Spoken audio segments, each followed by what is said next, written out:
नमस्कार दोस्तों, स्वागत है आपका अपने YouTube channel maker of modern teacher पर। तो कैसे हैं आप सब? आशा है आप सब अच्छे होंगे। आज हम लोग उपस्थित हैं झारखंड डीएलएड के पेपर 10 यानी कि सामान्य विज्ञान शिक्षण के सभी महत्वपूर्ण प्रश्नों को एक वीडियो में लेकर। इसके अलावा एक दो क्वेश्चन और भी इम्पोर्टेंट बन रहे हैं, वो भी मैं आपको बता दूंगा। तब तक के लिए आप बने रहिए। देखिए, शुरू करते हैं। कुछ सवाल है यहाँ जिसके रिटन नोट्स भी हैं और आपको समझाने के लिए मैंने प्रारूप भी बना करके रखा है। सामान्य विज्ञान शिक्षण का पहला सवाल है, सामान्य विज्ञान शिक्षण अर्थ, प्रकृति एवं महत्व। मतलब कि आप विज्ञान शिक्षण का अर्थ, परिभाषा एवं महत्व दें, इसका वर्णन करें, ऐसा क्वेश्चन आता है। देखिए, पहला प्रश्न का प्रारूप है कि सामान्य विज्ञान शिक्षण का अर्थ बता देंगे, फिर उसके बाद विज्ञान शिक्षण की परिभाषाएं, फिर विज्ञान की प्रकृति, विज्ञान के गुण, दैनिक जीवन में विज्ञान के महत्व। तो शुरू करते हैं। सामान्य विज्ञान शिक्षण का अर्थ। विज्ञान शब्द का अर्थ है कि किसी भी विषय या वस्तु के संबंध में क्रमबद्ध व व्यवस्थित ज्ञान। इस आधार पर किसी भी प्रकार के विशेष ज्ञान को विज्ञान कहा जाता है। वर्तमान जीवन में विज्ञान का प्रभाव प्रत्यक्ष तौर पर देखा जा सकता है। यह विज्ञान की खोज ही है जिसने मानव जीवन को इतना सुलभ व सरल बना दिया है। वैज्ञानिक उपलब्धियों से हमारे जीवन के विभिन्न क्षेत्रों में सुधार हुआ है, तो समस्याएं भी उत्पन्न हुई हैं और इन समस्याओं के समाधान हेतु विज्ञान का अध्ययन आवश्यक है। तो हम क्या देखते हैं कि विज्ञान शब्द का अर्थ होता है किसी भी विषय या वस्तु के संबंध में क्रमबद्ध व व्यवस्थित ज्ञान। विज्ञान ने हमारे जीवन को बहुत सरल व सुलभ बना दिया है, साथ ही इसने कई समस्याएं भी खड़ी की हैं, तो इसलिए विज्ञान का अध्ययन आवश्यक है। आगे देखते हैं। शाब्दिक तौर पे कहा जाए तो विज्ञान शब्द की उत्पत्ति साइंस से हुई है, जो लैटिन भाषा के साइंटिया से बना हुआ है, जिसका शाब्दिक अर्थ है नॉलेज अर्थात ज्ञान।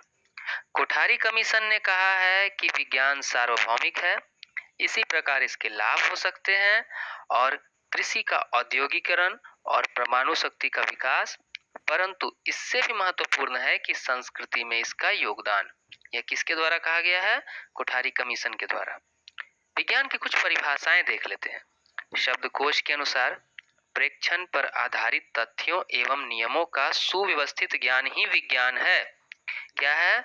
प्रेक्षण यानी कि अवलोकन, निरीक्षण या देखने सुनने के आधार पे जो ज्ञान मिलता है, उसके आधार पे जो सुव्यवस्थित ज्ञान है, उसी को विज्ञान कहते हैं। कोनांट के अनुसार विज्ञान अंतः संबंधी संप्रत्ययों एवं संप्रत्ययात्मक योजनाओं की श्रृंखला है। क्या है? अंतः संबंधी संप्रत्यय। संप्रत्यय का मतलब जब किसी चीज को देखकर उसके बारे में जो हम धारणा बनाते हैं, वही संप्रत्यय है। एवं संप्रत्ययात्मक योजनाओं की एक श्रृंखला है जो प्रेक्षणों के प्रयोग के परिणाम स्वरूप विकसित हुई है। ठीक है ना? तो आप सब हर बार प्रेक्षण प्रेक्षण देख रहे हैं। अल्बर्ट आइंस्टाइन के अनुसार संसार में सबसे अधिक अबोध्य तथ्य है कि यह बोधगम्य है। मतलब सबसे कम जानने वाली बात यह है कि इसी को सबसे ज्यादा जाना जा सकता है। विज्ञान की प्रकृति। विज्ञान की प्रकृति के मूल में है खोज। विज्ञान बच्चों में तार्किक चिंतन व खोजी प्रवृत्ति का विकास करने में सहायक है। विज्ञान दुनिया में घटने वाली किसी भी घटना पर आंख बंद करके यकीन करने से रोकता है। विज्ञान मानव संरचना की प्रक्रिया है। विज्ञान संसार को देखने का दृष्टिकोण है, जिसके मूल में प्रश्न पूछना, उत्तर ढूंढना और प्रयोग करना है। यह एक मुख्य मानव प्रक्रिया है जो मानव अनुभव के क्षेत्र को खोज करती है। इसे सुव्यवस्थित ही नहीं बल्कि कल्पनात्मक ढंग से चित्रित करते हुए सुसंगत चिंतन द्वारा ज्ञान की प्रणाली के रूप में स्थापित करती है। देखिए, इस बात को समझिए। विज्ञान मानव संरचना की प्रक्रिया है। मानव जो दिन ब दिन अपने स्वरूप में परिवर्तन करते जा रहा है, यह वैज्ञानिक प्रक्रिया है। विज्ञान संसार को देखने का दृष्टिकोण है, इसमें प्रश्न पूछना, उत्तर ढूंढना, प्रयोग करना इत्यादि शामिल है और इसमें मानव के अनुभव का सुव्यवस्थित ज्ञान है जो कलात्मक ढंग से प्रस्तुत किया जाता है। वैज्ञानिक प्रक्रिया जो है इसको समझ लेते हैं। अवलोकन, पहले देखते हैं, उससे जो ज्ञान मिलता है उसको एकत्रीकरण करते हैं, उससे संबंधित प्रश्न पूछते हैं, फिर प्रमाण जुटाते हैं, उन सब में प्रमाणों में संबंध स्थापित करते हैं, फिर उनका विश्लेषण करते हैं, फिर उनकी जांच करते हैं, फिर एक कल्पना तैयार करते हैं, कॉन्ट्रडिक्शन। मन में एक सोच तैयार करते हैं, धारणा बनाते हैं, फिर उसका जो सूचना हमारे पास है उससे संबंध स्थापित करते हैं और फिर पुनः परिभाषित करते हैं कि विज्ञान क्या है, वह वस्तु क्या है। विज्ञान के गुणों की चर्चा करते हैं तो वस्तुनिष्ठता, मतलब यह पूर्वाग्रहों से मुक्त होता है, अर्थात परिणामों पर आधारित होता है। निश्चयात्मक, यहाँ परिणाम निर्धारित परिस्थितियों में निश्चित होते हैं। सत्यापनीयता, परिणामों की पुनः जांच करने पर भी समान परिणाम मिलेंगे यदि परिस्थिति समान है। सामान्यीकरण, किसी भी परिणाम की उचित व्याख्या की जा सकती है। और पांचवा, भविष्यवाणी की क्षमता। तो क्या देख रहे हैं, वस्तुनिष्ठता है, निश्चयात्मक है, सत्यपानिता है, मतलब कि ये सत्य देता है, जो भी जानकारी देता है। सामान्यीकरण, सबको बताया जा सकता है, और भविष्यवाणी करने की क्षमता। तभी ना हम मौसम विभाग के द्वारा भविष्यवाणी सुनते हैं। दैनिक जीवन में विज्ञान का महत्व। पहला महत्व है कि व्यवहारिकता, यह एक व्यवहारिक विषय है तथा प्राचीन काल से ही मानव जीवन में हर दिन व्यवहारिक रूप में प्रयोग में लाया जा रहा है। कृषि कार्य, मशीनीकरण, चिकित्सा पद्धति आदि इसके उदाहरण हैं। सांस्कृतिक महत्व की बात करें तो विज्ञान ने शिक्षा व प्रयोगों के माध्यम से सत्य की जानकारी देकर अंधविश्वासों को समाप्त किया है। ठीक है। बौद्धिक महत्व, विज्ञान सदैव क्रमबद्ध ज्ञान पर आधारित है, चिंतन करने की प्रक्रिया में प्रशिक्षित करता है, जिससे बौद्धिक क्षमता का विकास होता है। चौथा है मनोविज्ञान। इस विषय का सर्वाधिक महत्वपूर्ण पक्ष है मनोविज्ञान। विज्ञान हमेशा मनोवैज्ञानिक सिद्धांतों का पालन करता है। ठीक है। पांचवा है कर के सीखना। विज्ञान सिर्फ सैद्धांतिक ही नहीं अपितु व्यवहारिक शिक्षा पर अधिक बल देता है। यहाँ अपितु लिखा गया, अपितु व्यवहारिक शिक्षा पर अधिक बल देता है, अतः यह कर के सीखो की पद्धति का पालन करता है। अब ऐसे हम जानते हैं कि व्यवहारिक ज्ञान ही सबसे अच्छा होता है। इसके अतिरिक्त अनुशासनात्मक, सौंदर्यात्मक, नैतिक दृष्टिकोण का विकास भी इसके माध्यम से होता है। अब हम विज्ञान शिक्षण की प्रमुख विधियों की चर्चा करते हैं। अभी हमने विज्ञान का अर्थ, प्रकृति, महत्व को जाना। विज्ञान शिक्षण की विधि का जब प्रारूप बनाएंगे तो पहले शिक्षण विधि, उसका अर्थ व परिभाषा। शिक्षण विधि, विज्ञान की शिक्षण की विधियां, जिसमें कौन कौन सी प्रमुख विधि है? प्रयोगशाला विधि, ह्यूरिस्टिक विधि, प्रोजेक्ट परियोजना विधि, प्रदर्शन सहचर्चा विधि और पर्यटन विधि। बारी बारी से सबकी चर्चा करते हैं। शिक्षण विधि किसे कहते हैं? विधियां शिक्षक के व्यवहार का एक भाग है। किसका? शिक्षक के व्यवहार का, जिन्हें शिक्षक शिक्षण कार्य को प्रभावी व अधिगम को सरल व सहज बनाने के लिए प्रयोग में लाता है। विधियां विषय वस्तु पर आधारित होती हैं और अधिगम को विकसित करती हैं। अधिगम अर्थात सीखना, और यह विषय वस्तु पर आधारित होता है। वोल्टेयर के अनुसार प्रत्येक विधि में कुछ न कुछ अच्छा होता है, परंतु कोई भी विधि पूर्णतः सही नहीं होती है। किसके अनुसार? वोल्टेयर के अनुसार। विज्ञान शिक्षण की प्रमुख विधियां, तो विज्ञान वह व्यवस्थित ज्ञान या विद्या है जो विचार, अवलोकन, अध्ययन और प्रयोग से मिलती है। क्या? व्यवस्थित ज्ञान जो विचार, अवलोकन, अध्ययन और प्रयोग से मिलती है। अतः इस विषय के सार्थक ज्ञान हेतु अपनाई जाने वाली विधियां इस प्रकार हैं। तो विज्ञान को सीखने के लिए जो विधियां अपनाई जाती हैं वो है प्रयोगशाला विधि, ह्यूरिस्टिक विधि, प्रोजेक्ट या परियोजना विधि, प्रदर्शन सह चर्चा विधि और पर्यटन विधि। अब हम बारी बारी से सभी के विषय में चर्चा करेंगे। प्रयोगशाला विधि, देखिए जब इतना पांचों विधि है तो कितना पेज जाएंगे। अब इसको हम आपको समझाते हैं कि जब सब विधि को एक साथ पूछा जाए तो कैसे लिखना है। विज्ञान की सर्वाधिक उपयुक्त विधि है प्रयोगशाला विधि। यह मनोवैज्ञानिक विधि है। इस विधि में शिक्षक की भूमिका महत्वपूर्ण होती है। विद्यार्थी सक्रिय रूप से क्रियाकलाप करते हैं तथा शिक्षक निरीक्षक की भूमिका में रहते हैं। यानी कि यहाँ शिक्षक निरीक्षक के रूप में रहते हैं और विद्यार्थी सक्रिय रूप से क्रियाकलाप करते रहते हैं। ठीक है। इस विधि में विद्यार्थी स्वयं करके सीखते हैं। विद्यार्थी में वैज्ञानिक दृष्टिकोण का विकास होता है तथा साथ मिलकर कार्य करने से उनमें सहयोग की भावना का विकास होता है। यानी सहयोगात्मक विचारधारा का विकास होता है इसमें। प्रयोगशाला विधि की पूर्ति के लिए एक प्रयोगशाला कक्ष होना आवश्यक है। तो ये सब तो हम एक तरह से गुण भी देख रहे हैं, उसका कार्य विधि देख रहे हैं, लेकिन प्रयोगशाला विधि के कुछ दोष भी हैं। क्या है? यह विधि बिना शिक्षक की उपस्थिति के उपयोग में नहीं लाई जा सकती है, अन्यथा दुर्घटना होने की संभावना रहती है। यह विधि छोटी कक्षाओं में लाभदायक नहीं है। यह विधि खर्चीली है तथा समय अधिक लगता है। ठीक है, हम अन्वेषण विधि की चर्चा करते हैं। इस विधि के प्रवर्तक यानी खोजकर्ता प्रोफेसर हेनरी आर्मस्ट्रांग।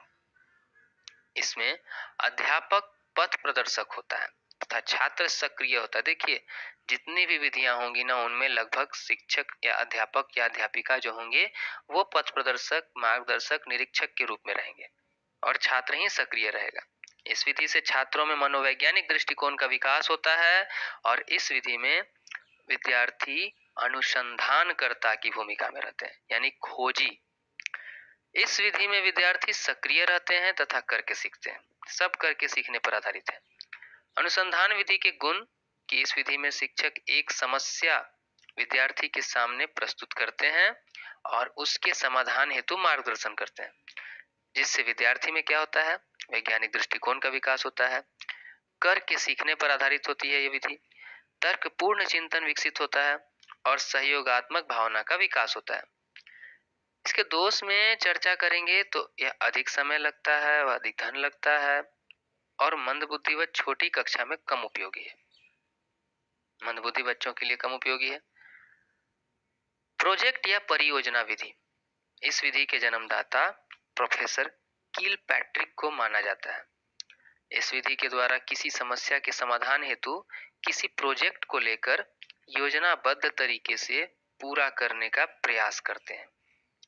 मतलब किसी समस्या, किसी प्रोजेक्ट को, किसी टॉपिक को उठा लिया गया और उसको पूरा योजनाबद्ध तरीके से पूरा किया जाएगा। प्रोजेक्ट पर विभिन्न क्षमता वाले अलग अलग विद्यार्थी अपनी योग्यता के अनुसार देते हैं, माने उन लोग अपना अपना मत देता है, अपना अपना सॉल्यूशन देता है। यहाँ अध्यापक मार्गदर्शक के रूप में रहता है। प्रोजेक्ट विधि के तहत ही थर्नडाइक के जो सीखने के 3 नियम है वो कार्य करते हैं। पहला, तत्परता का नियम, तत्पर ललक रहना चाहिए बच्चे में। प्रभाव का नियम, पहले अभ्यास का नियम आएगा फिर प्रभाव का नियम। चौथी विधि है प्रदर्शन सह चर्चा विधि।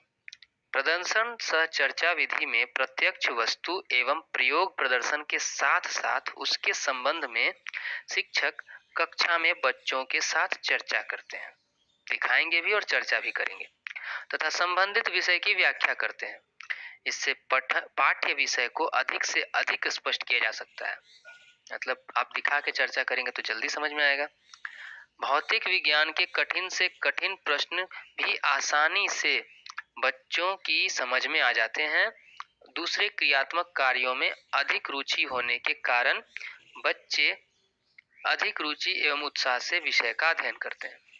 इस विधि में बच्चे पाठ को सुनते हैं और प्रयोग प्रदर्शन द्वारा साथ साथ देखते भी रहते हैं, जिससे उनकी मानसिक शक्तियों का पूरा उपयोग होता है। वे सक्रिय छात्र बनकर ज्ञान प्राप्त करते हैं और इस तरह से प्राप्त ज्ञान अधिक अस्थायी और उपयोगी होता है। 5 नंबर में पर्यटन विधि। इस विधि के जन्मदाता पेस्टोलॉजी है। पेस्टोलॉजी इस विधि के द्वारा छात्र प्रत्यक्ष देखकर ज्ञान प्राप्त करता है, यानी भ्रमण विधि भी इसको कह सकते हैं। जिससे ज्ञान अस्थायी व सुदृढ़ होता है। यानी आप जब किसी चीज को घूम करके, देख करके प्रैक्टिकली सीखेंगे, छात्रों में जिज्ञासा, निरीक्षण शक्ति का विकास होता है, विद्यार्थियों के मानसिक शक्ति का विकास होता है। तो हमने देखा 5 प्रकार की विधियां। आगे चर्चा करते हैं ह्यूरिस्टिक विधि पर। देखिए, अगर क्वेश्चन आ जाए ह्यूरिस्टिक विधि पर डिटेल से लिखने के लिए, और ये इंपॉर्टेंट है इस साल के लिए, ह्यूरिस्टिक विधि को पढ़ लीजिएगा अच्छे से। ह्यूरिस्टिक विधि परिचय। ब्रिटेन, देखिए इसका प्रारूप मैंने यहाँ प्रस्तुत नहीं कर पाया, प्रारूप आप देख करके समझ जाएंगे, बना लेंगे। परिचय में लिखेंगे, ब्रिटेन में विज्ञान शिक्षण का इतिहास द्वितीय विश्व युद्ध के पहले प्रमुख स्थान नहीं रखता था, परंतु अथक प्रयासों के बाद ब्रिटेन के विद्यालयों में विज्ञान को सम्मानजनक स्थान मिला। ठीक है ना। इस प्रयास में केनन विल्सन का नाम आदर के साथ लिया जाता है। किनका? Kennan Wilson. इन्होंने 1867 में एक निबंध लिखा जिसमें छात्रों को स्वयं वैज्ञानिक तथ्यों को खोज करने के लिए कहा। 1867 में। इसी कड़ी में आगे चलकर प्रोफेसर हेनरी ई आर्मस्ट्रांग ने खोज विधि पर बल दिया और छात्र को ज्ञान की खोज करने वाला स्वीकारा। उन्होंने इस विधि को ह्यूरिस्टिक विधि कहा। किन्होंने इसको खोज किया? प्रोफेसर हेनरी आर्मस्ट्रांग खोजकर्ता के रूप में अधिगम करते हैं और स्वयं खोज को प्रोत्साहित करते हैं। देखिए, इनका कहना था कि जो बच्चे होते हैं वे खोजकर्ता होते हैं। इसको मैंने आगे अच्छे से लिखा है कि प्रोफेसर एच ई आर्मस्ट्रांग के अनुसार अन्वेषण विधि शिक्षण की वह विधि है जिसमें एक बालक को अच्छे अनुसंधानकर्ता या खोजी के रूप में देखा जाता है। क्या बोले हैं? बालक एक अच्छा अनुसंधानकर्ता व खोजी है। इसमें तथ्यों, सिद्धांतों आदि की शिक्षा की अपेक्षा ज्ञान की प्राप्ति कैसे की जाए इस पर अधिक बल दिया जाता है।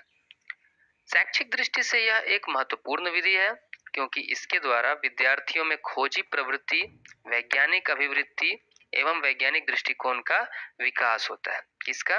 वैज्ञानिक दृष्टिकोण का। अन्वेषण विधि को इस उदाहरण के द्वारा समझ सकते हैं। शिक्षक द्वारा कक्षा में विद्यार्थियों को आवेश का पाठ पढ़ाने से पूर्व कुछ क्रियाकलाप करने को कहा जाए। कैसे? पहला, कि एक फूले हुए गुब्बारे को रेशम के कपड़े से रगड़कर दीवार से चिपकाकर देखने के लिए कहा जाए। अवलोकन क्या होता है कि गुब्बारा दीवार से चिपक जाता है। इसके पश्चात कारण पर चर्चा कीजिए। दूसरा, विद्यार्थियों को दो फूले हुए गुब्बारों को आपस में रगड़ने के लिए कहा जाए और फिर अवलोकन करिए। अवलोकन करेंगे कि गुब्बारे एक दूसरे को प्रतिकर्षित कर रहे हैं। इसके कारणों व तथ्यों पर चर्चा करेंगे। हम जानते हैं कि समान आवेश एक दूसरे को प्रतिकर्षित करते हैं और विपरीत आवेश एक दूसरे को आकर्षित करते हैं। अन्वेषण विधि के गुण में है, पहला, यह मनोवैज्ञानिक विधि है और दूसरा है, यह वैज्ञानिक दृष्टिकोण के विकास में सहायक है। तीसरा, यह क्रियाशीलता के सिद्धांत पर आधारित है। चौथा, यह स्व अनुशासन की प्रवृत्ति को बढ़ावा देता है। क्रियाशीलता का सिद्धांत यानी कि करके सीखने का, स्व अनुशासन यानी कि सेल्फ डिसिप्लिन लाते हुए आपको स्वाध्याय की ओर प्रेरित करेगा। अन्वेषण विधि के दोष, यह विधि धीमी गति से चलती है, समय अधिक लगता है। यह विधि वैयक्तिक विभिन्नता के कारण सभी के लिए लाभदायक नहीं है। मतलब छोटी कक्षाओं में या फिर कम तर्कपूर्ण क्षमता वाले बच्चों के लिए ज्यादा उपयोगी नहीं है। बिना अनुभवी व प्रशिक्षित शिक्षक के इसे प्रयोग में नहीं लाया जा सकता। माने कि अगर ट्रेंड टीचर ना हो तो इसको सही से नहीं पढ़ाया जा सकेगा। प्रयोगशाला विधि, अब प्रयोगशाला विधि पर चर्चा करते हैं। अगर लॉन्ग क्वेश्चन पूछा जाए प्रयोगशाला विधि पर तो प्रयोगशाला विधि भी पूछा गया है। प्रयोगशाला विधि का परिचय, उसमें क्रियाकलाप, प्रयोगशाला विधि के गुण व दोष। परिचय की बात करते हैं। विज्ञान की वास्तविक शिक्षा प्रयोगशाला में ही संभव है। कहाँ संभव है? प्रयोगशाला में। आप में से बहुत सारे लोग लैबोरेटरी गए भी होंगे। इसलिए आधुनिक शिक्षा प्रणाली में प्रायोगिक कार्यों पर विशेष बल दिया गया है। प्रायोगिक विधि में विज्ञान विषय से संबंधित उपकरणों, आवश्यक वस्तुओं आदि की सहायता से विज्ञान के नियमों, सिद्धांतों और अवधारणाओं का प्रायोगिक सत्यापन किया जाता है। मतलब विज्ञान विषय से संबंधित जो भी वस्तु है, आवश्यक उपकरण है, सब की सहायता से जो है ना, हम सिद्धांत का निर्माण करते हैं, अवधारणाओं का निर्माण करते हैं। इस विषय में विद्यार्थी व्यक्तिगत रूप से स्वयं प्रयोग करके अनुभव प्राप्त करता है। विद्यार्थी उचित अवलोकन एवं निरीक्षण द्वारा निष्कर्ष पर पहुंचते हैं। यदि विद्यार्थी को प्रयोग के दौरान किसी प्रकार की कठिनाई होती है तो शिक्षक उनकी सहायता करते हैं और उनकी समस्या का समाधान करते हैं। यह करके सीखने के सिद्धांत पर आधारित होने के कारण अत्यंत प्रभावी विधि है। ठीक है, अब क्रियाकलाप कर लेते हैं एक ठो की प्रयोगशाला विधि में किस प्रकार से शिक्षण विधि द्वारा शिक्षा दी जाती है।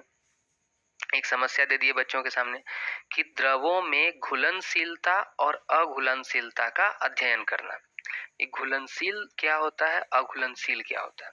आवश्यक सामग्री ले लिए, परख नलियां ले लिए, द्रव में पानी ले लिए, दूध ले लिए, सरसों का तेल ले लिए, नारियल का तेल ले लिए, नींबू का रस ले लिए और फिर उसके बाद शिक्षक विद्यार्थियों को बताते हैं कि पानी में पृथक पृथक उपरोक्त द्रवों को मिलाने का निर्देश देंगे।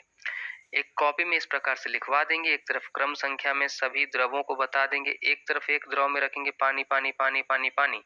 अब उसके साथ हम दूसरा द्रव को मिला रहे हैं, पहली बार में पानी के साथ दूध को मिला, तो क्या अवलोकन किया, मिला कि नहीं मिला, मिल गया तो लिखेंगे घुलनशील और नहीं मिला तो लिखेंगे अघुलनशील। विशेष कि रंग पानी का परिवर्तित हो गया, गंध कुछ नहीं है, जो भी आपको जानकारी मिलेगी भौतिक रूप से। उसी तरह से सरसों के तेल के साथ, फिर नारियल के तेल के साथ, फिर नींबू के रस के साथ और फिर चाय के साथ। छात्र अवलोकन करके घुलनशील एवं अघुलनशील द्रवों की सारणी बनाएंगे। इस तरह उन्हें घुलनशीलता व अघुलनशीलता का पता चल जाएगा, अवधारणा उनका स्पष्ट हो जाएगा। इसके गुणों की बात कर लें तो यह एक मनोवैज्ञानिक विधि है। कैसी विधि है? मनोवैज्ञानिक विधि। इसमें वैज्ञानिक प्रक्रिया निहित है। क्या निहित है? वैज्ञानिक प्रक्रिया। तीसरा है, इसमें इसके द्वारा विद्यार्थियों में प्रायोगिक कार्य हेतु कौशल विकास होता है। क्या होता है? कौशल विकास होता है। अगला है कि इस विधि द्वारा प्राप्त ज्ञान स्पष्ट एवं स्थायी होता है। कैसा ज्ञान मिलता है इसमें? स्पष्ट व स्थायी ज्ञान मिलता है। आगे क्या है? यह कर के सीखने के सूत्र पर आधारित है। किस सूत्र पर? कर के सीखने के सूत्र पर आधारित है। आगे आपको दिखाते हैं कि इस विधि द्वारा विद्यार्थी एवं अध्यापक के मध्य सुदृढ़ संबंध स्थापित होते हैं। लास्ट इसमें देखते हैं कि प्रयोगशाला विधि के दोष, कि प्रयोगशाला विधि के दोष क्या क्या हैं, कौन कौन हैं, इनको समझ लेते हैं। तो प्रयोगशाला विधि के दोष जब समझते हैं तो उसमें है कि इस विधि में समय अधिक लगता है। क्या लगता है? समय अधिक लगता है। इस विधि में खर्च की आवश्यकता है, यानी कि धन अधिक खर्च होगा, थोड़ा खर्चीला विधि है। इसके साथ ही साथ इस विधि में बिना अनुभवी और प्रशिक्षित शिक्षक शिक्षिका के यह काम नहीं करेगा। ठीक है, यह प्रभावी नहीं हो पाएगा। तो ये हमने देखा प्रयोगशाला विधि के दोष। अब हम आगे देखते हैं। आगे है परमाणु एवं अणु। तो परमाणु एवं अणु को समझने से पहले हम आपको इसका प्रारूप बना दिए हैं, वो प्रारूप समझा दे रहे हैं। इस प्रारूप में है आपको कि तत्व या पदार्थ की परिभाषा किसे कहते हैं, वो जान लेना है आपको। फिर आपको परमाणु की अवधारणा जान लेना है। उसके बाद विभिन्न प्रकार के परमाणु कौन कौन होते हैं, परमाणु द्रव्यमान क्या होता है, अणु क्या होता है, विभिन्न प्रकार के अणु क्या होते हैं और परमाणु और अणु में अंतर। देखिए, विज्ञान शिक्षण में जो क्वेश्चन पूछे जाएंगे, पहला खंड तो होगा आपका विज्ञान शिक्षण का, जिसमें आपको 2 प्रश्न अनिवार्य रहेंगे, अनिवार्य रूप में उन्हें हल करना आवश्यक है आपको। दूसरा प्रश्न जो रहेगा, एक खंड भौतिकी, एक खंड रसायन शास्त्र और एक खंड जीव विज्ञान का रहेगा। मैंने पहला खंड अभी दिया रसायन शास्त्र, इसके पहले का खंड हो गया विज्ञान शिक्षण का। अब रसायन शास्त्र शुरू है, रसायन शास्त्र के बाद भौतिक शास्त्र, उसके बाद जीव विज्ञान। मैं जितने महत्वपूर्ण प्रश्न बन सकते हैं उन्हें बनाने का प्रयास किया हूं, और कुछ कुछ क्वेश्चन जो मुझे इंपॉर्टेंट लग रहे हैं उनके बारे में मैं बता दूंगा आपको। तो सबसे पहले तत्व या पदार्थ की परिभाषा। मुझे लगता है आप सबको पदार्थ की परिभाषा पता होगी। पदार्थ मतलब कोई भी वस्तु जो जगह घेरती हो और जिसमें द्रव्यमान हो। देखिए, आपको अपना उत्तर इस प्रकार से लिखना है ना कि जैसे कोई शिक्षक लिख रहा है, जैसे कोई शिक्षिका लिख रही है। एक विद्यार्थी के रूप में आपको अपना उत्तर नहीं देना है। आप टीचर बनने जा रहे हैं, ना कि स्टूडेंट। आपके उत्तर में और एक विद्यालय के विद्यार्थी के उत्तर में कुछ अंतर होना चाहिए। तो उस अंतर को मैंने यहाँ बताने की कोशिश की है कि प्रारूप बनाते आप परिभाषा लिखेंगे कि वह वस्तु जिसमें कुछ द्रव्यमान हो तथा जो जगह घेरती हो उसे हम पदार्थ कहते हैं। जैसे लकड़ी, लोहा, पत्थर, पानी, हवा, सोना आदि। हम परमाणु की अवधारणा समझते हैं। परमाणु तो बोल दीजिएगा आपकी पदार्थ का सबसे छोटा कण परमाणु कहलाता है, पर इसकी अवधारणा को समझिए। भारतीय दार्शनिक महर्षि कणाद ने प्रतिपादित किया था कि यदि हम पदार्थ को या द्रव्य को विभाजित करते हैं तो हमें छोटे छोटे कण प्राप्त होते हैं। कैसे? छोटे छोटे कण प्राप्त होते हैं। एवं एक समय आएगा जब प्राप्त कण को पुनः विभाजित नहीं किया जा सकता है। वह सूक्ष्मतम कण ही परमाणु है। समझ रहे हैं? महर्षि कणाद सबसे पहले, आज से बहुत वर्षों पूर्व, ईसा पूर्व में उन्होंने कहा था कि यदि हम पदार्थ को छोटे छोटे कणों में विभाजित करते हैं तो एक ऐसा समय आ जाएगा कि अब उस छोटे कण को और सूक्ष्म नहीं किया जा सकता है, उसे ही परमाणु कहते हैं। डाल्टन ने द्रव्यों की विभाज्यता का विचार प्रदान किया, जिसे उस समय तक दार्शनिकता माना जाता था। आज पश्चिमी सभ्यता जो आगे बढ़ रही है, पर कितना भी कर ले, पश्चिमी सभ्यता से हम बहुत ही आगे वैज्ञानिक तर्क में थे। उन्होंने भी पदार्थ के सबसे सूक्ष्म कण को परमाणु ही कहा और इसका नाम उन्होंने एटम रखा। क्या नाम रखा? एटम। आगे है परमाणुओं का आकार। परमाणु इतने छोटे होते हैं कि हम उन्हें खुली आंखों से नहीं देख सकते हैं। परमाणु को नैनोमीटर में मापा जाता है। 1 नैनोमीटर बराबर 10 का घात में -9 मीटर। परमाणु में मुख्यतः 3 कण होते हैं। इलेक्ट्रॉन जो कि ऋणात्मक होते हैं, जो परमाणु के बाह्यतम कक्षा में चक्कर लगाते हैं। इलेक्ट्रॉन के खोजकर्ता जे थॉमसन। प्रोटॉन जो कि धनात्मक कण होते हैं, इसके खोजकर्ता रदरफोर्ड। और न्यूट्रॉन जो शून्य, कोई आवेश नहीं, इसके खोजकर्ता जेम्स चैडविक को माना गया है। आगे बात करते हैं हम परमाणु द्रव्यमान की। अभी तक आपने जाना कि परमाणु किसे कहते हैं, उसका अर्थ और उसके जो कण पाए जाते हैं। परमाणु का द्रव्यमान यदि आप देंगे तो किसी तत्व के सापेक्षिक परमाणु द्रव्यमान को उसके परमाणुओं के औसत द्रव्यमान का कार्बन 12 परमाणु के द्रव्यमानों के 1/12वें भाग के अनुपात द्वारा परिभाषित किया जाता है। यह परिभाषा आपको मिल जाएगी कक्षा 9वीं की NCERT पुस्तक में, इसीलिए मैंने वहां से इसे उठाया है कि किसी भी तत्व का जो परमाणु द्रव्यमान होता है, उसके परमाणुओं के औसत द्रव्यमान का कार्बन 12 परमाणु के द्रव्यमान के 1/12वें भाग के अनुपात के द्वारा परिभाषित किया जाता है। थोड़ा भारी लग रहा होगा तो समझिए इसको। मान लीजिए कि एक परमाणु का द्रव्यमान है, तो उसके जितने परमाणु होंगे ना, एक परमाणु का द्रव्यमान कितना होगा, जितने परमाणु होंगे सभी परमाणुओं का मिलाकर के औसत द्रव्यमान निकालेंगे और उसको कार्बन के एक परमाणु के द्रव्यमान का 1/12वें भाग से उसका अनुपात निकाला जाएगा। परमाणु द्रव्यमान की इकाई को एटॉमिक मास यूनिट यानी कि AMU में नापते हैं। ये तो हमने परमाणु समझा।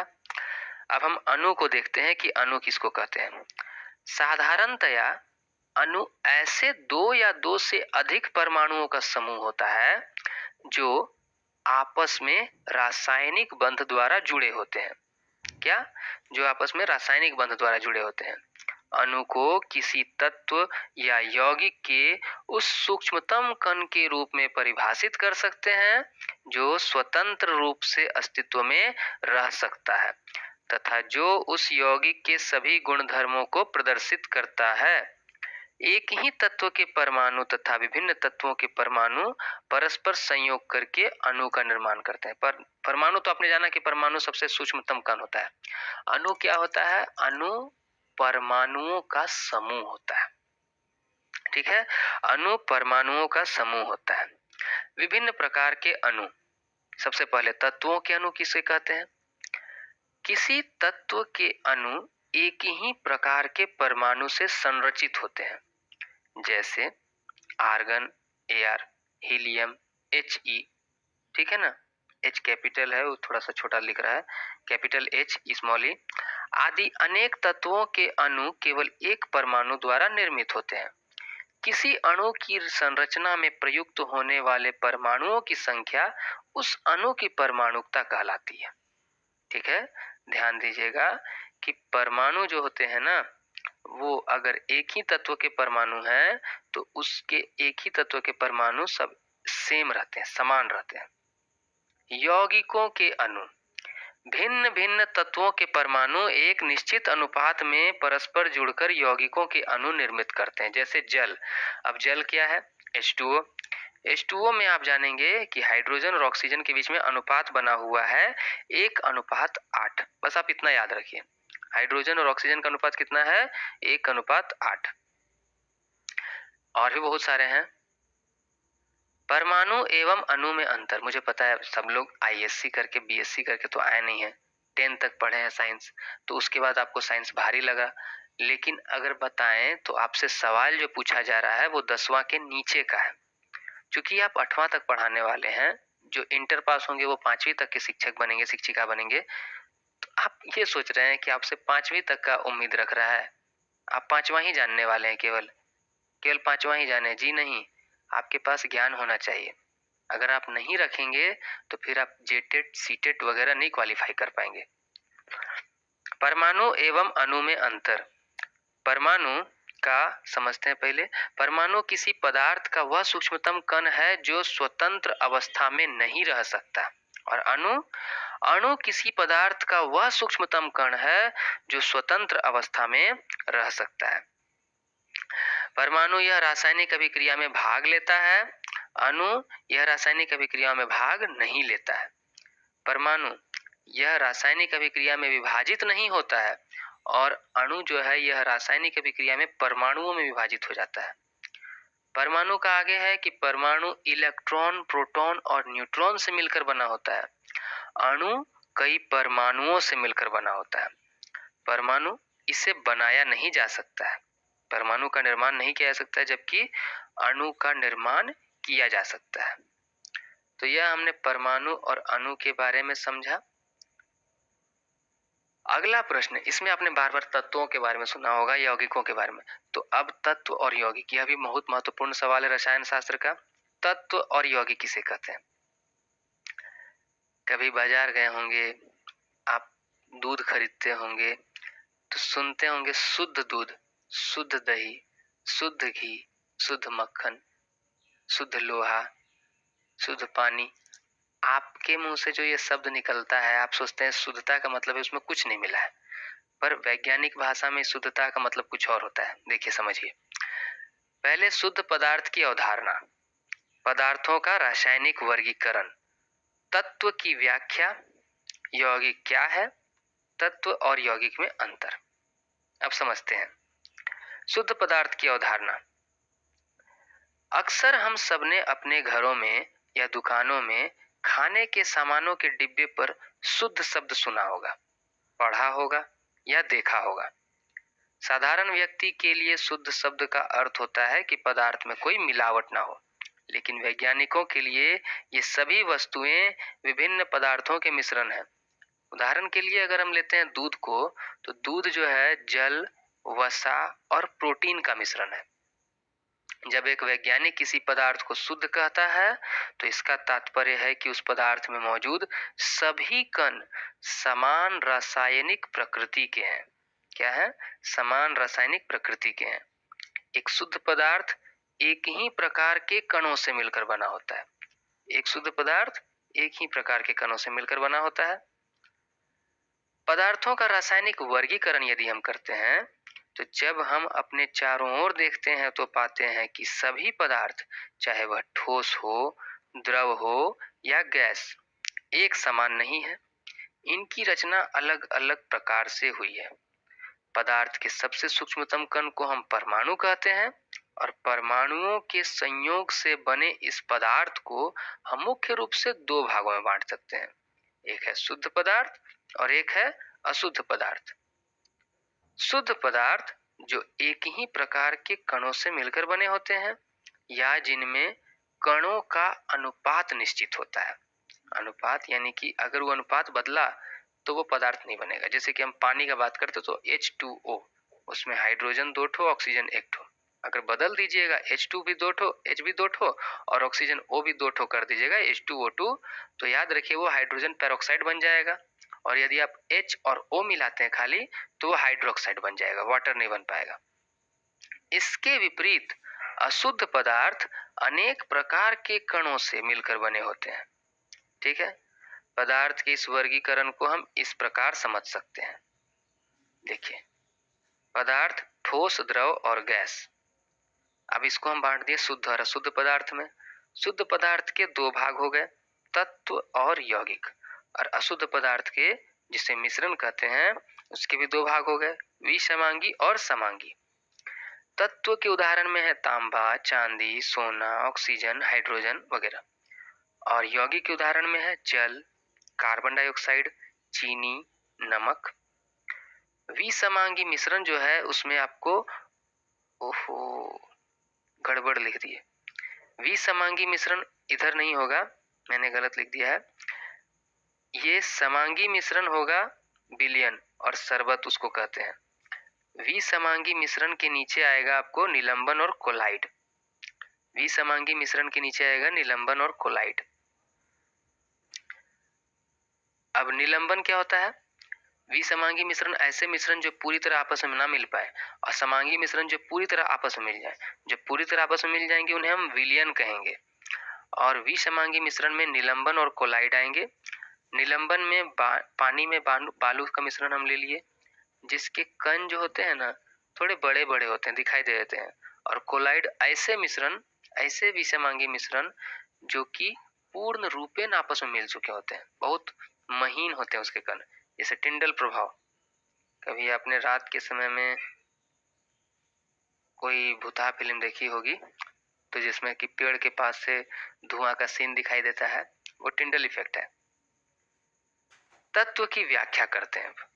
अभी तक हमने समझा पदार्थों के बारे में, पदार्थों का वर्गीकरण किया। तत्व की व्याख्या में आइएगा तो रॉबर्ट बॉयल पहले वैज्ञानिक थे जिन्होंने सन 1661 ईस्वी में सर्वप्रथम तत्व शब्द का प्रयोग किया। किन्होंने? Robert boil.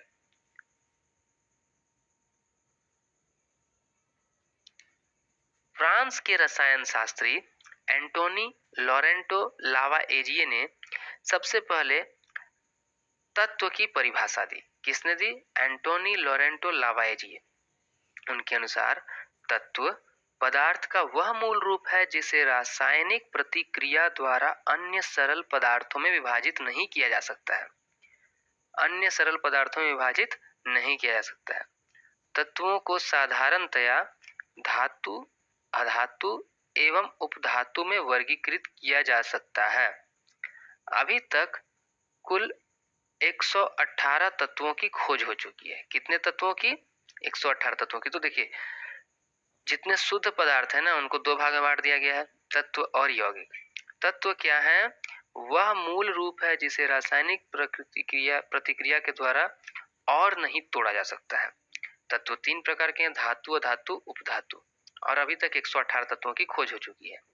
उदाहरण में हम हाइड्रोजन H ले लेते हैं, oxygen O, sodium Na, calcium Ca, carbon वगैरह। आप लोहा सुनते हैं, सोना सुनते हैं, चांदी, तांबा, सल्फर, ये सब तत्व हैं। यौगिक की बात करें तो यौगिक वह पदार्थ है जो दो या दो से अधिक तत्वों के नियत अनुपात यानी निश्चित अनुपात में रासायनिक तौर पर संयोग से बना है। यानी कि अगर हम परिभाषा में कहें तो जब दो या दो से अधिक तत्व आपस में एक निश्चित अनुपात में मिलते हैं तो यौगिक का निर्माण होता है। जैसे जल हो गया H2O। H2O का निर्माण हाइड्रोजन यानी H और ऑक्सीजन यानी O के निश्चित अनुपात में मिलने से बना होता है। H अनुपात O, जैसे H का हो गया 1, O का हो गया 8, तो H2O बना। तत्व एवं यौगिक में अंतर की बात करते हैं। आपको यदि समझने में भारी हो रहा होगा तो इसे 2 से 3 बार कमेंट करें। टेलीग्राम चैनल पर आप मुझसे जो भी सवाल कहना चाहें, पूछना चाहें, बोल सकते हैं, बता सकते हैं। अपनी जो भी समस्या होगी, आपको कोई प्रश्न में दिक्कत हो रहा होगा तो उसका फोटो खींच करके भेज सकते हैं। तत्व और यौगिक अंतर देखते हैं। तत्व में यह एक ही प्रकार के परमाणुओं से मिलकर बना होता है। यौगिक इसमें अलग अलग प्रकार के परमाणु मिले होते हैं। तत्व में इसे तोड़ा या विभाजित नहीं किया जा सकता है, और यौगिक में इसे तत्वों में तोड़ा जा सकता है। तत्व की आगे बात देख लेते हैं। इन्हें प्रतीक चिन्हों द्वारा दर्शाया जा सकता है। यौगिक इन्हें रासायनिक सूत्रों द्वारा लिखा जा सकता है। तत्व में अब तक लगभग 118 तत्व खोजे जा चुके हैं। और यौगिकों की बात करें तो यौगिकों की कोई निश्चित संख्या नहीं होती है। 5 नंबर है कि तत्वों को धातु, अधातु एवं उपधातु में बांटा जा सकता है। यौगिकों को इस प्रकार से विभाजित नहीं कर सकते हैं। तत्व में सोना, चांदी, तांबा, लोहा, हाइड्रोजन इत्यादि आते हैं और यौगिक में पानी, चीनी आदि आ गए। तो ये हमने देखा तत्व और यौगिक के संबंध में विस्तार पूर्वक। अगला सवाल जो आता है अम्ल, क्षार एवं लवण से संबंधित है। इसकी भूमिका में है, इसके प्रारूप में पहले भूमिका ले लिए, अम्ल और क्षारक का परिचय दे दिए, कुछ महत्वपूर्ण अम्ल एवं क्षारक, उसके बाद है सूचक किसे कहते हैं, कुछ महत्वपूर्ण सूचकों का वर्णन कर दिए, लवक क्या है, पीएच स्केल, अम्ल क्षार लवण में अंतर या उनके गुण जो कहिए। भूमिका में हम लिखेंगे, बताते हैं कि हम अपने दैनिक जीवन में नींबू, इमली, नमक, शक्कर, सिरके जैसी अनेक पदार्थों का उपयोग करते हैं। इन सब का स्वाद एक समान नहीं होता है। इनमें से कुछ का स्वाद खट्टा, कुछ का कड़वा और कुछ का मीठा एवं कुछ का नमकीन होता है। अम्ल और क्षारक का परिचय कि दही, नींबू का रस, संतरे का रस और सिरके का स्वाद खट्टा होता है। इन पदार्थों का स्वाद खट्टा इसलिए होता है क्योंकि इनमें अम्ल होते हैं। अम्ल यानी एसिड। एसिड शब्द की उत्पत्ति लैटिन भाषा के एसियर से हुई है, जिसका अर्थ है खट्टा। इसके विपरीत खाने का सोडा स्वाद में कड़वा होता है तथा इसके विलयन को यदि हम अपने उंगलियों के बीच में रगड़ें तो यह साबुन जैसा चिकना लगता है। कैसा लगता है? चिकना लगता है। सामान्यतः कहा जाए तो ऐसे पदार्थ जिनका स्वाद कड़वा होता है तथा जो स्पर्श करने पर साबुन जैसे लगते हैं क्षारक कहलाते हैं। समझ गए? कुछ महत्वपूर्ण अम्ल एवं क्षारकों की चर्चा करते हैं। पहले अम्ल देख लीजिए। एसिटिक अम्ल ये किस पदार्थ में पाया जाता है? सिरका। फॉर्मिक अम्ल चींटी का डंक। साइट्रिक अम्ल नींबू या संतरे का फल, जैसे खट्टे फल जो होते हैं। लैक्टिक अम्ल दही में पाया जाता है। टार्टरिक अम्ल इमली में है और एस्कॉर्बिक अम्ल आपको आंवले में पाया जाता है। क्षारकों की बात कर लेते हैं तो कैल्शियम हाइड्रोक्साइड चूने का पानी में उपस्थित होता है। सोडियम हाइड्रोक्साइड साबुन में। पोटेशियम हाइड्रोक्साइड भी साबुन में। Magnesium hydroxide milk of magnesia जिसे हम इनो कहते हैं, बदहजमी या एसिडिटी होने पर पीते हैं। हमने जाना अम्ल स्वाद में खट्टे होते हैं, क्षारक स्वाद में कड़वे होते हैं। ठीक है, बस इतना समझा हमने।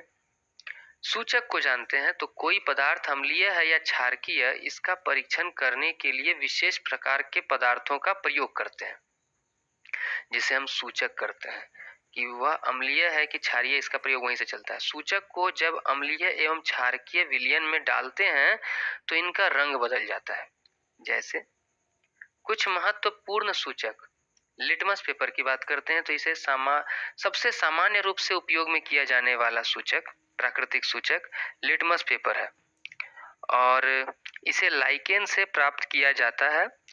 आसूत जल यानी प्योर वाटर में इसका रंग नील शोन, जिसे हम लोग पर्पल भी बोलते हैं, होता है। जब इसे अम्लीय विलयन में डाला जाता है, मिलाया जाता है, तो इसका रंग लाल हो जाता है तथा क्षारीय विलयन में मिलाने पर यह नीला हो जाता है। यानी कि अम्ल जो होते हैं क्या करते हैं, नीले लिटमस पत्र को लाल कर देते हैं अम्ल, और क्षार जो होते हैं लाल लिटमस पत्र को नीला कर देते हैं। अन्य महत्वपूर्ण सूचक है हल्दी, गुड़हल के फूल, लौंग का तेल इत्यादि होते हैं। लवण के बारे में जानते हैं।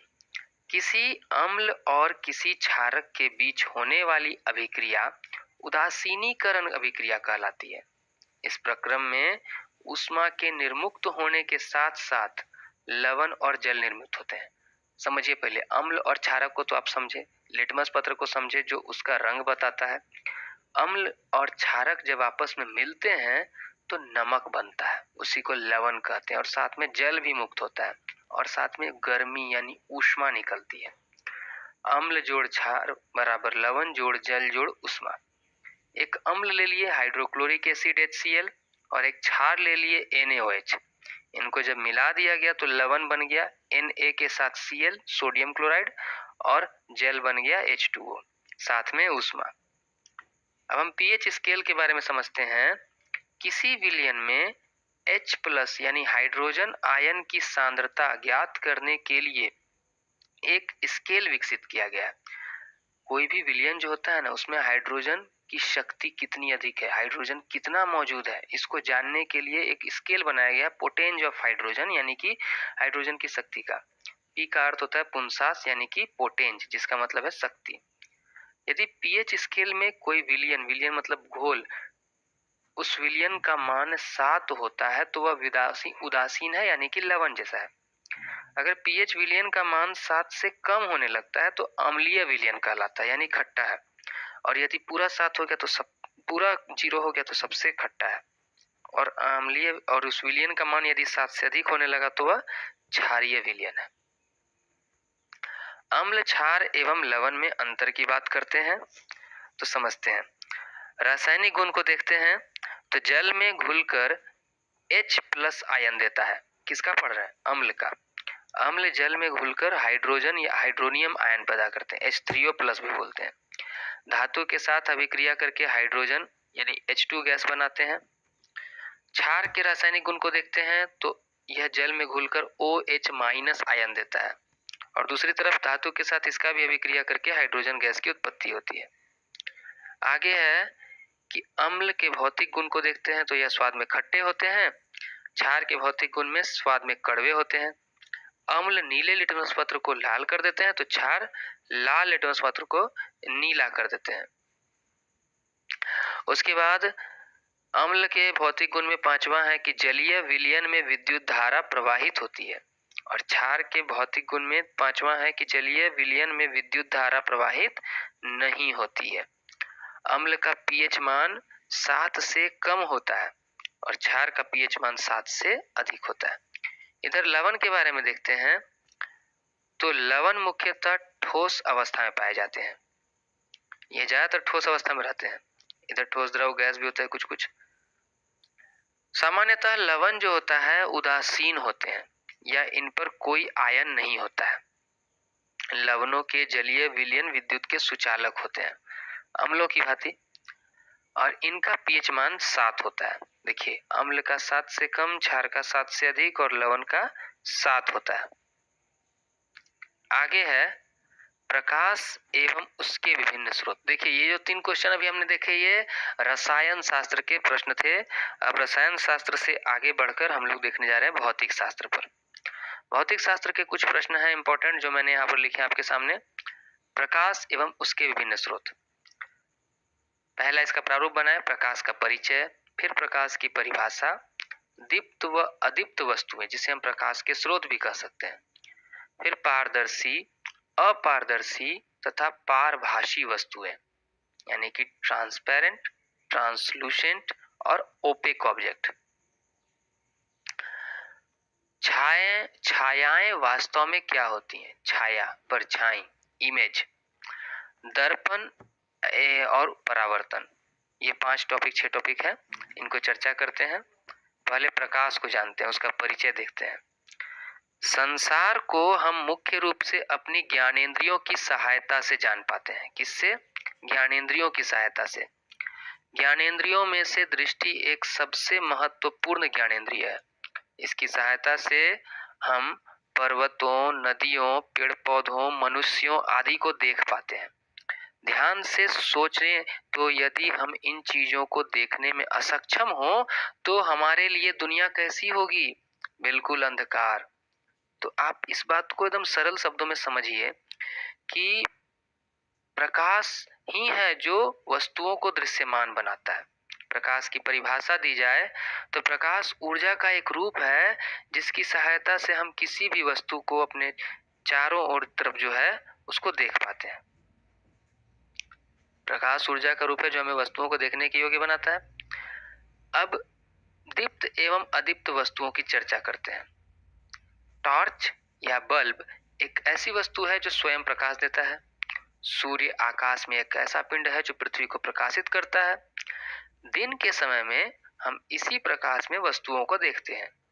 जो वस्तुएं सूर्य की तरह स्वयं प्रकाश का उत्सर्जन करती हैं, दीप्त वस्तुएं कहलाती हैं।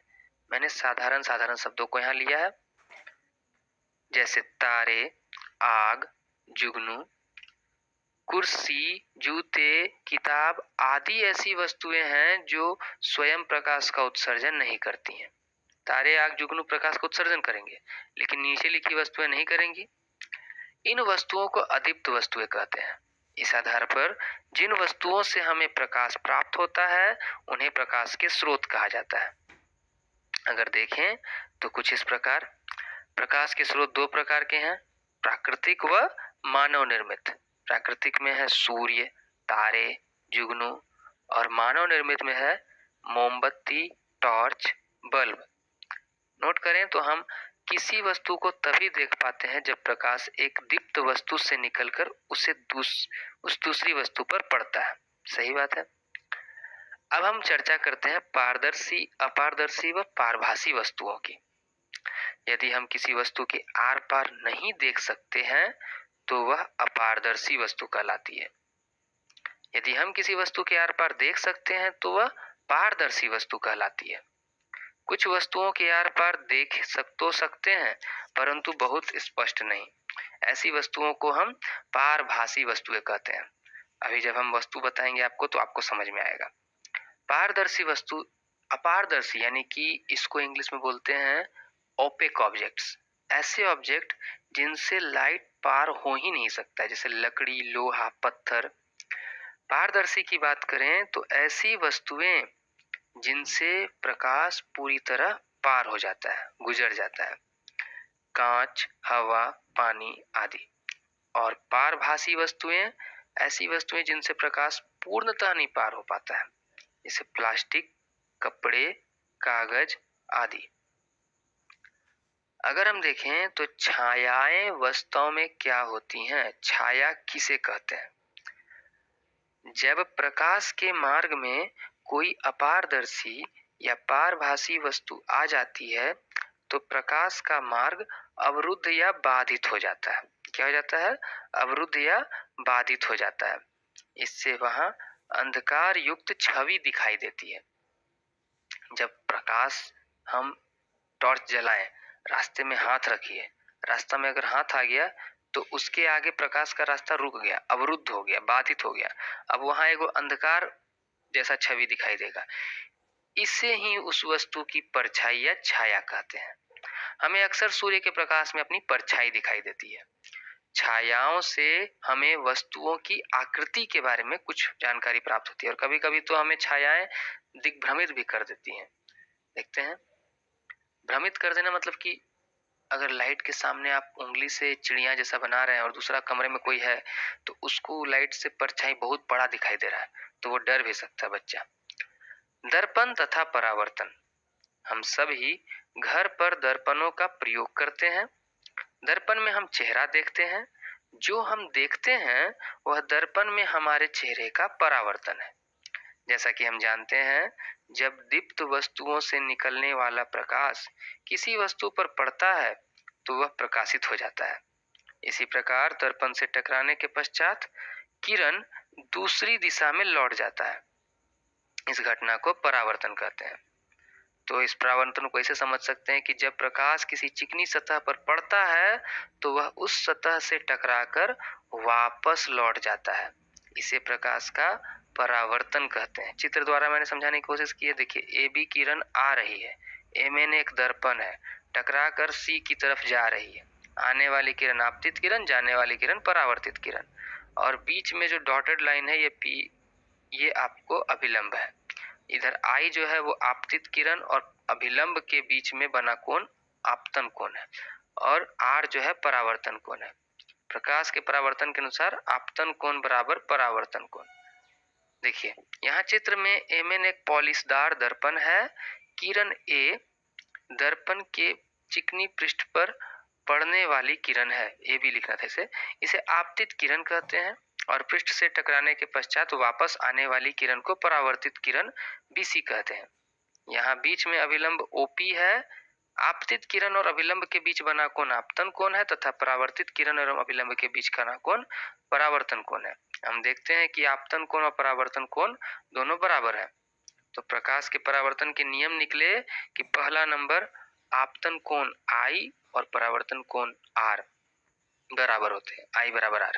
और दूसरा आपतित किरण, परावर्तित किरण एवं अभिलंब तीनों एक ही तल पर स्थित होते हैं। तो ये हमने प्रकाश को देखा। भौतिक शास्त्र का अगला सवाल है ऊर्जा, इसके विभिन्न स्वरूपों का वर्णन करें। देखिए ऊर्जा मोस्ट इम्पोर्टेंट है, ऊर्जा मोस्ट इम्पोर्टेंट है। और जहां तक मुझे लग रहा है एक और सवाल भौतिक शास्त्र के लिए चुंबक को भी जरूर पढ़ कर जाए। चुंबक का आंसर तो मैं नहीं बना पाया, लेकिन उसे मैं बहुत जल्दी ही अपलोड कर दूंगा टेलीग्राम पर। ऊर्जा को भी आप समझने की कोशिश करें। ऊर्जा की अवधारणा, ऊर्जा परिभाषा व इसका मापन, ऊर्जा के रूप, फिर गतिज ऊर्जा, फिर स्थितिज ऊर्जा, विभिन्न प्रकार की ऊर्जा और ऊर्जा संरक्षण के नियम। बारी बारी समझते हैं। ऊर्जा की अवधारणा, उसकी समझ। ऊर्जा के बिना जीवन असंभव है। ऊर्जा की आवश्यकता दिन प्रतिदिन बढ़ रही है। सूर्य हमारे लिए ऊर्जा का सबसे बड़ा स्रोत है। सुने होंगे ना, आप भोजन करते हैं तो क्यों करते हैं? आप भोजन करते हैं ताकि आप कार्य कर सकें, आप बढ़ सकें, आप स्वस्थ रह सकें, आपको शक्ति और कार्य करने की क्षमता मिले। तो कार्य करने की यही क्षमता आपकी ऊर्जा है। भोजन से हमें ऊर्जा प्राप्त होती है। हमारे ऊर्जा के बहुत से स्रोत सूर्य से भी उत्पन्न होते हैं, यानी बने हुए हैं। हम परमाणुओं के नाभिकों से, पृथ्वी के आंतरिक भागों से तथा ज्वार भाटा से भी ऊर्जा प्राप्त कर सकते हैं। ऊर्जा शब्द का प्रयोग हमारे जीवन में प्रायः होता रहता है, परंतु विज्ञान में इसका एक निश्चित एवं परिशुद्ध अर्थ है। ऊर्जा की परिभाषा, वस्तुएं विभिन्न प्रकार से कार्य करने की क्षमता अर्जित कर लेती हैं। ध्यान दीजिएगा, वस्तुएं विभिन्न प्रकार से कार्य करने की क्षमता अर्जित कर सकती हैं। जैसे बताते हैं, यदि किसी वस्तु में, आपको ऐसे समझ लीजिए, अगर मान लीजिए एक हथौड़ा हाथ में पकड़िए, हथौड़ी को छोड़ दिए खाली कील के ऊपर ऐसी, तो कोई दिक्कत नहीं, कुछ नहीं होगा। लेकिन कील को अगर लकड़ी के ऊपर रखें खड़ा करके और कुछ ऊंचा उठा करके हथौड़ी को तब उसके ऊपर प्रहार करते हैं, तो इससे कील लकड़ी के अंदर चला जाएगा। हथौड़ी द्वारा कार्य किया गया। यदि किसी वस्तु में कार्य करने की क्षमता है तो कहा जाता है कि इसमें ऊर्जा है। जो वस्तु कार्य करती है तो उसमें ऊर्जा की हानि होती है, तथा जिस वस्तु पर कार्य किया जाता है उसमें ऊर्जा की वृद्धि होती है। जैसे अभी हथौड़ी को पकड़े, हथौड़ी को चलाएं ऊपर उठा करके नीचे की ओर, तो हथौड़ी से ऊर्जा किस में रूपांतरित हुई? आपको कील में। और कील क्या काम किया? लकड़ी में अंदर चला गया। इस प्रकार कार्य करने की क्षमता को ऊर्जा कहते हैं। इसका मापन समझते हैं। कोई वस्तु जिसमें ऊर्जा है तो वह दूसरी वस्तु पर बल लगा सकती है। जब ऐसा होता है तो ऊर्जा पहली वस्तु से दूसरी वस्तु में स्थानांतरित हो जाती है। समझिए, एक साइकिल के, कभी कॉलेज या स्कूल में देखे होंगे, साइकिल स्टैंड में साइकिल लगातार खड़ा है। पहला व्यक्ति साइकिल को आप हाथ से धक्का दिए, पहले साइकिल को यदि आप हाथ से धक्का देते हैं तो वो धक्का लगने के बाद वो साइकिल दूसरे साइकिल पर गिरता है, वो तीसरे पर, चौथे पर, पांचवें पर, छठे पर, सातवें पर, आठवें पर, नौवें पर, 10वें पर, ऐसे करते करते आखिरी साइकिल के साथ वो जमीन में चला जाएगा। तो ऊर्जा एक से दूसरे में चला जाता है तो स्थानांतरित होता है। दूसरी वस्तु क्योंकि कुछ ऊर्जा ग्रहण करती है इसीलिए कुछ कार्य कर सकती है और इस प्रकार यह गति में आ जाती है। कार्य तभी ना हुआ जब वो गति में आया। इस प्रकार पहली वस्तु में कार्य करने की क्षमता है। अतः कोई भी वस्तु जिसमें ऊर्जा है कार्य कर सकती है। तो हम क्या समझे? एक वस्तु जिसमें कार्य करने की क्षमता यानी ऊर्जा है, वह जब दूसरे वस्तु पर बल लगाती है तो अपना ऊर्जा उसमें रूपांतरित करती है, स्थानांतरित करती है, वह कार्य करती है। इस प्रकार से हम कह सकते हैं पहली वस्तु कार्य की। अतः किसी वस्तु में निहित ऊर्जा को कार्य करने की क्षमता के रूप में मापा जाता है। अतः ऊर्जा का मात्रक भी वही होता है जो कार्य का है। ठीक है। ऊर्जा का मात्रक क्या हो जाता है? जूल, जे से सूचित करते हैं। कभी कभी ऊर्जा के बड़े बड़े मात्रक किलो जूल यानी के जे का प्रयोग करते हैं। 1 किलो जूल बराबर 1000 जूल। अब हम ऊर्जा के रूप को देख लेते हैं। ऊर्जा को मुख्य रूप से यांत्रिक और अयांत्रिक या गैर यांत्रिक भी बोलते हैं, 2 भागों में बांटा गया है, मैकेनिकल, नॉन मैकेनिकल। यांत्रिक ऊर्जा 2 प्रकार के होते हैं, गतिज ऊर्जा और स्थितिज ऊर्जा। ठीक है, गतिज ऊर्जा स्थितिज ऊर्जा को समझेंगे।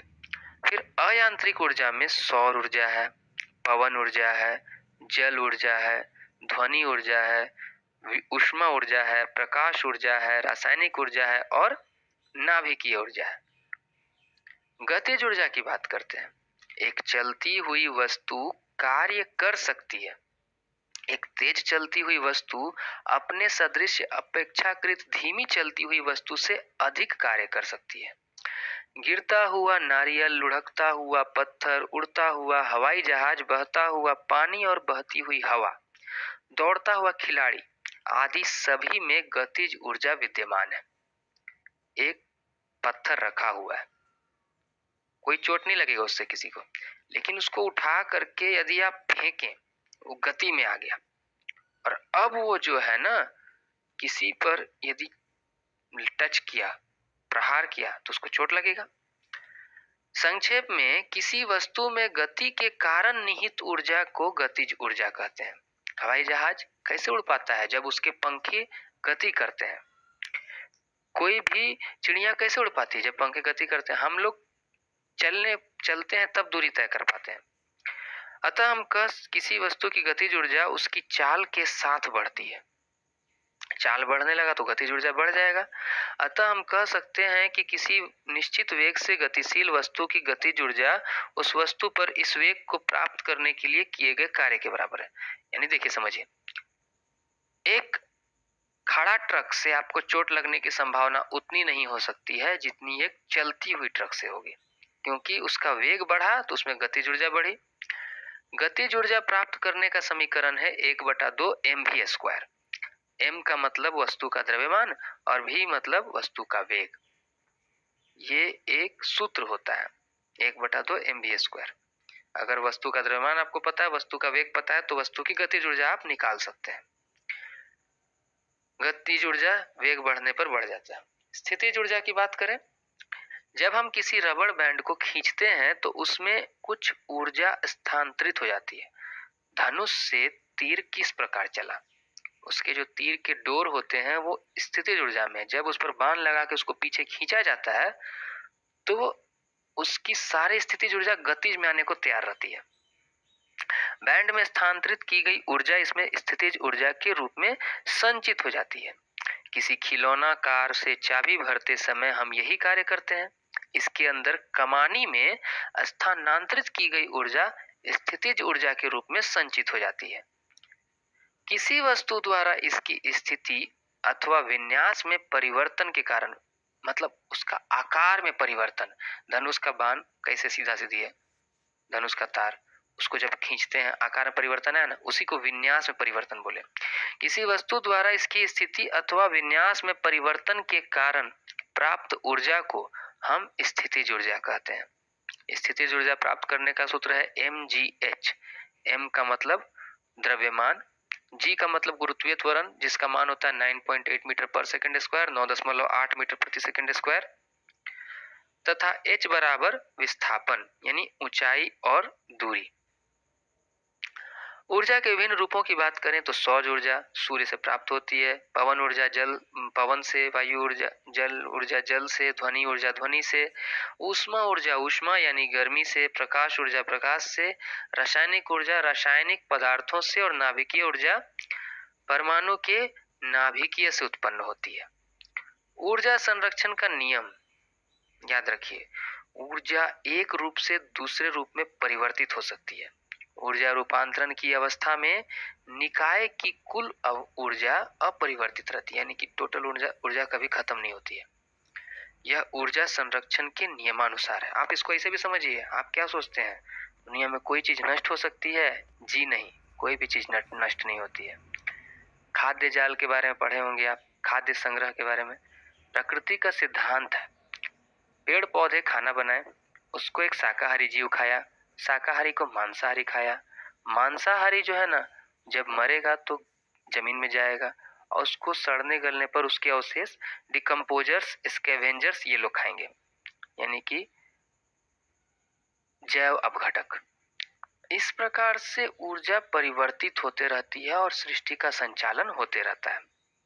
ऊर्जा रूपांतरण की अवस्था में निकाय की कुल ऊर्जा, तो नियम क्या कहता है ऊर्जा संरक्षण का, कि ऊर्जा केवल एक रूप से दूसरे रूप में रूपांतरित हो सकती है, न तो इसकी उत्पत्ति की जा सकती है न इसका विनाश।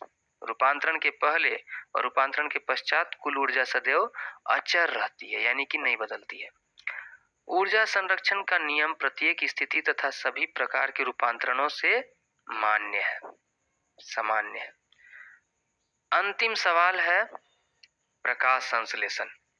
भौतिक के लिए जो मैंने 2 सवाल दिए हैं आपको, प्रकाश, प्रकाश के स्रोत और ऊर्जा। तीसरा आप चुंबक को पढ़ लें। चुंबक एक महत्वपूर्ण सवाल है। चुंबक का वीडियो यहाँ पर तो मैं नहीं दे पाया हूँ। चुंबक को आप जरूर पढ़ लें, चुंबक इंपॉर्टेंट है। प्रकाश संश्लेषण से आप क्या समझते हैं, उसका पोषण पढ़ेंगे, फिर पोषण का परिचय, फिर सजीव अपना भोजन कैसे प्राप्त करते हैं, स्वपोषी पोषण, प्रकाश संश्लेषण और प्रकाश संश्लेषण के चरण, और अंत में प्रकाश संश्लेषण के लिए आवश्यक घटक। शुरू करते हैं। पोषण को समझते हैं। पोषण क्या है? सभी सजीव प्राणियों को कार्य करने के लिए, जैसे टहलने, साइकिल चलाने आदि के लिए ऊर्जा की आवश्यकता होती है। अभी हमने तुरंत पढ़ा। वृद्धि, विकास आदि में हमें बाहर से पदार्थों की आवश्यकता होती है। इस ऊर्जा की प्राप्ति हमें होती है ऊर्जा के स्रोत यानी भोजन से। भोजन प्राप्ति व पाचन की प्रक्रिया को ही हम पोषण कहते हैं। कैसे हम प्राप्त करते हैं और कैसे पचाते हैं। सजीव अपना भोजन कैसे प्राप्त करते हैं? सजीव अपना भोजन कैसे प्राप्त करते हैं? अगर बोला जाए तो भोजन की सामान्य आवश्यकता समान है सबको, लेकिन इसकी आपूर्ति भिन्न भिन्न विधियों से होती है। कुछ जीव अकार्बनिक स्रोतों से कार्बन डाइऑक्साइड तथा जल की सहायता से अपना भोजन स्वयं तैयार करते हैं, जिन्हें हम स्वपोषी कहते हैं। इनमें सभी हरे पेड़ पौधे आते हैं। कुछ जीव जटिल पदार्थों का उपयोग करते हैं। इन जटिल पदार्थों को सरल पदार्थों में तोड़ना आवश्यक है ताकि ये जीव के समारक्षण यानी कि शरीर के अंदर होने वाली सारी प्रक्रियाएं तथा वृद्धि में प्रयुक्त हो सके। इसे प्राप्त करने के लिए जीव जैव उत्प्रेरक या एंजाइम का प्रयोग करते हैं।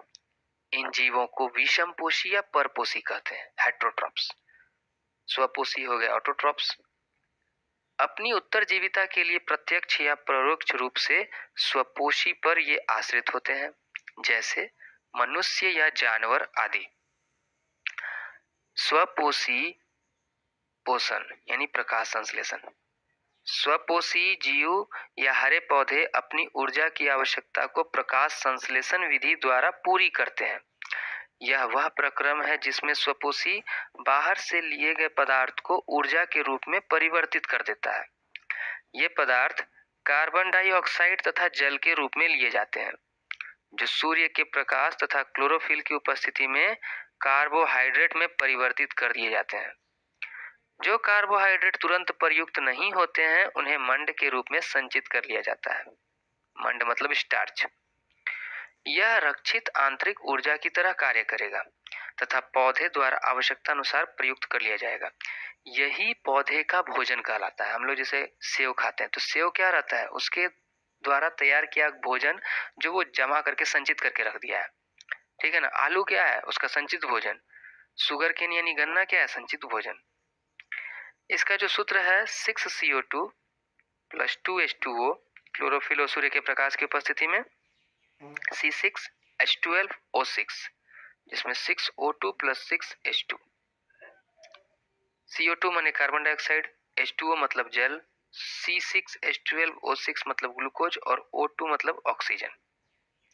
देखिए पत्ती का एक काष्ठ अनुप्रस्थ काट की चित्र है, जिसमें मध्य सिरा बीच वाले हिस्से को कहते हैं, पर्णपटल ऊपर का हिस्सा है, लीफ लेमिना, पतली पतली जो ये है सिराएं हैं, वेन्स, और ये जो लाल रंग से बना है मैंने फ्लोएम, और ब्लू रंग से जाइलम, और बीच में संवहन उत्तक जिसमें हरित लवक पाया जाता है, क्लोरोफिल और गार्ड सेल, स्टोमेटा, रंध्र जो बोलते हैं। प्रकाश संश्लेषण के चरण को समझते हैं। क्लोरोफिल द्वारा प्रकाश ऊर्जा को अवशोषित करना। क्या करना? क्लोरोफिल द्वारा प्रकाश ऊर्जा को अवशोषित करना। दूसरा कार्य क्या है? दूसरा कार्य है आपको प्रकाश ऊर्जा को रासायनिक ऊर्जा में परिवर्तित या रूपांतरित करना तथा जल अणुओं का हाइड्रोजन तथा ऑक्सीजन में अपघटन। तीसरा है कार्बन डाइऑक्साइड का कार्बोहाइड्रेट में अपचयन। तो ये आवश्यक नहीं कि ये सभी क्रियाएं क्रम से एक के बाद एक हो, जरूरी नहीं है। मरुद्भिद यानी रेगिस्तान में कुछ पौधे ऐसे होते हैं जो रात में CO2 लेते हैं तथा मध्यस्थ उत्पाद यानी आधा काम उन लोग कर देते हैं। देखिए, याद रखिए कि जो फोटोसिंथेसिस है ये 2 प्रोसेस में होता है, एक लाइट प्रोसेस, एक डार्क प्रोसेस, एक दिन के समय में, एक रात के समय में। याद रखिए, दिन के समय में इनका मुख्य काम होता है कार्बन डाइऑक्साइड का अपचयन करके आपको ऑक्सीजन निकालना, ठीक है ना। यहाँ पर ऑक्सीजन का निर्माण करते हैं, और रात के समय में इन लोग भोजन का निर्माण करते हैं और ये रिडक्शन वर्क होता है, और साथ ही साथ यहाँ पर आपको कहा जाता है कि कार्बोहाइड्रेट का तैयार होता है। तो कुल मिलाकर के मिला जुला के कहा जाए कि कार्बोहाइड्रेट और ऑक्सीजन जो हम लोग सांस ले रहे हैं और जो हम लोग खा रहे हैं, ये दोनों पौधे द्वारा तैयार किया जाता है। आगे पढ़ते हैं। पौधों की पत्तियों के हरे भाग में क्लोरोप्लास्ट होता है जिसमें क्लोरोफिल उपस्थित होता है। पत्ती की सतह पर सूक्ष्म छिद्र होते हैं जिन्हें रंध्र कहते हैं, जो गैसों का आदान प्रदान करते हैं तथा CO2 के अंदर लेने के लिए प्रयुक्त CO2 को अंदर लेने के लिए खुल जाते हैं तथा O2 छोड़ देने के बाद बंद हो जाते हैं। जो स्टोमेटा होता है यानी रंध्र होता है, उसके चारों ओर जो है ना गार्ड सेल होते हैं। गार्ड सेल यानी कि द्वार कोशिकाएं। इनका काम होता है कि इसको खुलने और बंद करने पर ध्यान देना है, स्टोमेटा को, रंध्र को। ये जब खुलेगा, जब इसमें जल एंट्री करेगा, ये फूलेगा और इसमें ऑक्सीजन, कार्बन डाइऑक्साइड अंदर चला जाएगा। बाहर निकलते समय ये ऑक्सीजन को छोड़ देगा, फिर बंद हो जाएगा। इनसे जल का उत्सर्जन भी होता है जिसे वाष्पोत्सर्जन कहते हैं। कुछ पौधों जैसे बरगद, पीपल आदि में गैसों का आदान प्रदान करने के लिए तने तथा जड़ की सहायता भी होते हैं। रंध्र के छिद्र का खुलना व बंद होना द्वार कोशिकाओं का कार्य है।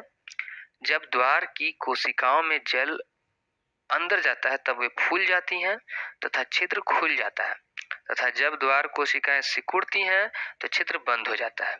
चित्र देखिए रंध्र का, द्वार कोशिकाएं, रंध्र का छिद्र और हरित लवक, खुला हुआ और बंद।